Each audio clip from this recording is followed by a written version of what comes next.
It's been a little more than a week since the opening of the free agency market, and the majority of the big names have been signed. Before we dig deep into our content today, let's briefly go through the Warriors offseason transactions so far. August 3rd, we signed Jonathan Kuminga, our 7th overall pick. August 4th, we waived Alan Smalley and saved some cap room. August 5th, we signed Moses Moody, the 14th overall pick. August 6th, which is a big day since we signed both Otto Porter Jr. and Yamini Bielisa, we're also extending Steph Curry on a massive contract. And August 10th, we brought back Iggy. As I thought the offseason pretty much said and done for the Warriors, things are looking a bit different. According to the Athletics quote, when asked about the status of Golden State's activity level in the waiting days of free agency, one source described it as still monitoring. With the Warriors trading away Eric Pascal to the Jazz and also letting Nico Mannion sign with clubs in Italy, it opens some more spots for veteran signings. At the same time, with players on non-guaranteed money on the roster like Michael Porter that will likely get waived, there is still a lot of flexibilities remained.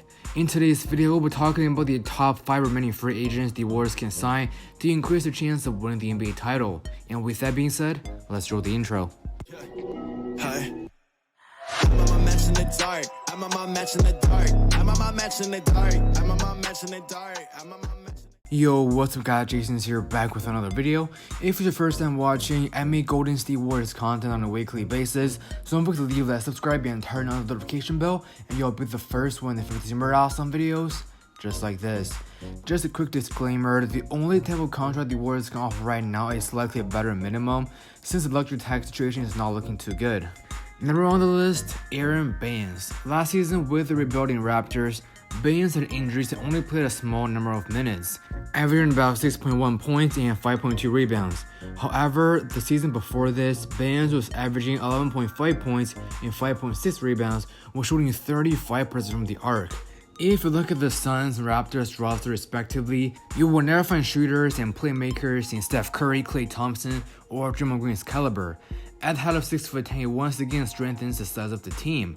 If this trade takes place, I wouldn't be surprised if it means trading away Kevon Looney before the season or the trade deadline. Obviously, I don't think Baynes is worth the $6.9 million contract from the past season. If able to bring him in on a veteran deal, it would be a huge victory for the Dub Nation. Number 2 on this list, Dennis Smith. At the age of only 23 years old, Smith went through a lot as an NBA player. From promising rookie year until now, I have no idea where Smith will be in the next 3 to 5 years.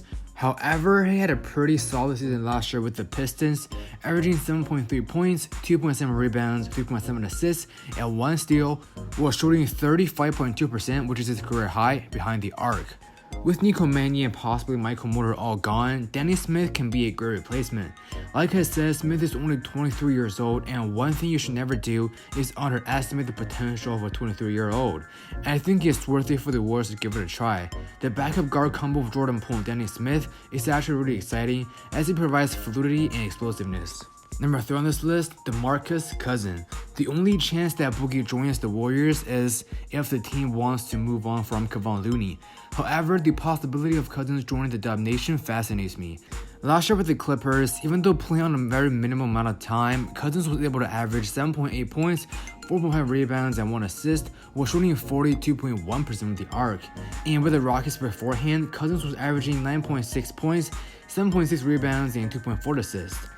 Although one through ACL injury, it still shows that Cousins can contribute efficiently off the bench.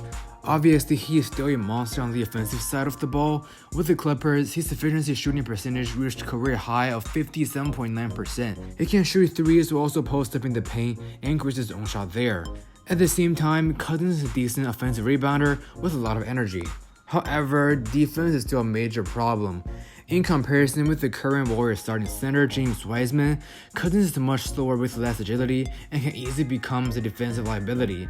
Plus, with the ACL injury, Cousins cannot contribute significantly when guarding the opposing big man, no matter if it's traditional big like Rudy Gobert or more than one like Nikola Jokic. So the conclusion is, if the Warriors want more offensive power, then adding Cousins makes sense, but defensively, there are quite a solid amount of red flags. Moving on, number 4 on this list, Paul Millsap. I don't know about you guys, but Millsap always gives me an image of a really well-rounded player. Now, I talked about Millsap on day 1 of the free agency market, so if you want a more precise report, check that video out. But basically, according to Eric Fisher of the Bleacher Report, quote, "League sources said Millsap would be amenable to joining Golden State at the taxpayer mid-level. To be honest, at this point, I'm only willing to offer Millsap a veteran minimum.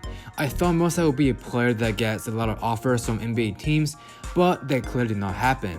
It's been about 9 days since day one of their fantasy market, and Millsap still doesn't have a team to play on. However, last season with the Nuggets, Millsap was able to average 9 points, 4% rebounds, and 1.9 assists, while shooting 34.3% from the arc. Even though Millsap played about 21 minutes per game during regular season, that number dropped significantly during the postseason. For a team like the Warriors that need playoff success, that could be a major red flag." Last but not least, number 5 on this list, Josh Hart. To be honest, I'm a bit surprised that Hart is still a free agent. Last year with the Pelicans, Hart was able to average 9.2 points, 8 rebounds, and 2.3 assists, while shooting 33% from the arc. As of right now, New Orleans is somewhat a hot mess. Failure to maintain Lonzo Ball and sign Kyle Lowry, some put their open up cap space at a waste. With the disappointing season, a lot of things can change. Like I said, Hart had a 33% three-point shot percentage from last season. I think one of the major reasons that caused the number to dip is because of the roster building of the Pelicans. With guys like Zion Williamson and Steven Adams, there isn't a lot of threat from the arc for the opposing team, which means a player like Josh Hart will have less chance to shoot open threes. However, it will be a completely different story with the Warriors, as they have some of the best shooters in NBA history in Steph Curry and Klay Thompson, and I believe this will make Josh Hart a solid catch-and-shoot player. This will likely be a buy low move by the Warriors, but it does have a lot of potential. Alright guys, so this wraps up the video. Comment down below one free agent you want the Warriors to sign the most. And if you enjoyed the content, don't forget to leave that subscribe and follow me on social media with all the link in the description down below. Once again, thank you guys so much for watching this video, and I will see you guys in the next episode. Peace.